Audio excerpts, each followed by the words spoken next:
Hey everybody, welcome into our happy hour recap. This is the vlog for businesses that would like to successfully market their way through that crowded digital world that we live in, and we'd like to help you get there. I'm Mark Tennant. And I'm Barry Edwards of Edwards Communications at edwardscom.net. And we're coming to you this week from the Beach Club Bistro right here. Beautiful patio, oh my gosh, on Lakeshore Boulevard in Euclid, Ohio, and just a stone's throw away from Lake Erie. Yes, check them out at bcbistro.biz. They have an amazing bourbon collection. Oh, they do. And their pizza's legendary. And their beers are great as well. Yes. All right, Barry, so picking up where we left off last week, we were talking about website redesign. And so let's go back and talk about why we want to redesign that site. Of course, people will say, owners will say, I want to have more traffic. I want to make it look more attractive and so forth. We want conversions. We want people to buy our stuff. And so talking about that, how does a website redesign accomplish all of that? Well, one great reason to redesign is to make it mobile friendly, of course, but we always talk about Always. So, like 10 in a row. Digging a little deeper, though, you got to take a look at your branding. What is your logo, your website's logo, colors, photography, your navigation, the content. What is it saying? What does it make people feel when they take this all in on your website? So hopefully you've had Google Analytics installed on your previous current website. So if you got the kind of traffic that you expect, you're okay with that, but you're not making sales. Okay. You want to take a look at the bounce rate. Bounce rate. What's the bounce rate? The bounce rate, it comes in a percentage, and it tells you when people, if they're leaving as soon as they look at one page. They go to one page and then they just take off. Yeah, so if you have a 75% bounce rate, that means 3/4 of your people are coming in, looking at one page, and then they simply leave. Yeah, not good. Very true. And not good at all. So if you do have that high bounce rate, that's going to tell you, lead you to one of two conclusions anyway, right? Your offer or your brand. So if you feel good about the product that you have, you feel good about the price point, then you have to consider what the branding is communicating. So where do you start? Well, you got to start with the logo. Okay. The logo establishes the colors, the fonts, and even the overall concept for all of the designs of all your marketing materials that follow, such as your website. So, always keep in mind, your logo is the first impression of your company, and it's hard to overcome a bad first impression. Yeah. Staples office products, they managed to do it. It's a terrible logo. It looks like it was done by somebody's little brother back when they started. But most of us really need to take it very seriously. I mean, it's a high concept piece, and it really establishes the whole image of your company. Okay.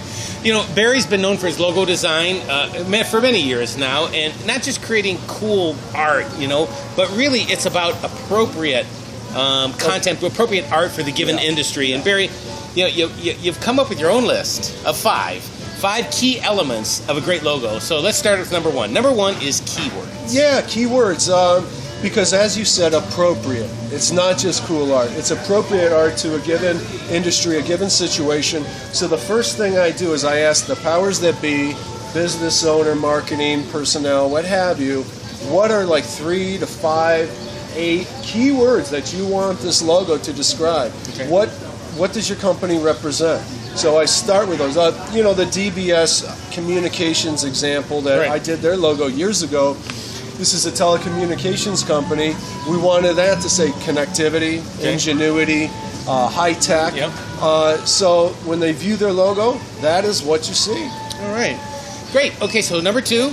Let's talk about number two, and it's simplicity, right? Let's talk about simplicity. Simplicity, yeah, because you want to take your concept, you want to take your elements, and you want to strip them down to their simplest form while making them aesthetically appealing. Okay. Because just quite the opposite is if it's overly complicated or overly ornate, it becomes illegible as it gets reduced in size. Now think if you are, your logo is in a banner ad on a website, a magazine ad, a newspaper ad, it gets lost in that sea of words. Yeah. So it has to have a real stamp-like quality, that simplicity when your eye just glances by. Number three, fonts. Let's talk about fonts. Yes, fonts, hugely important. And this sounds a little vague, but honestly, the difference between a truly professional-looking logo or one that you can tell is done on the cheap often just comes down to the choice of fonts. Okay, yeah. Unskilled designers, I get it. They butcher those fonts, or it seems like they do. They think, they go font crazy, right? And they choose really unprofessional looking ones. Well, it's easy to get caught up in the latest font fad, but you really want your logo to have a lot more staying power than a font fad kind of font. So an unskilled designer will also often choose a wispy font or a scripty font that becomes illegible when it gets reduced down in size, as I just talked about a little bit ago. But even if you just simply go with a rule of thumb of let's go with a classic font, whether serif or sans serif, it still needs to be kerned properly. It needs to be incorporated into the overall design and maintain that stamp-like quality. Spacing.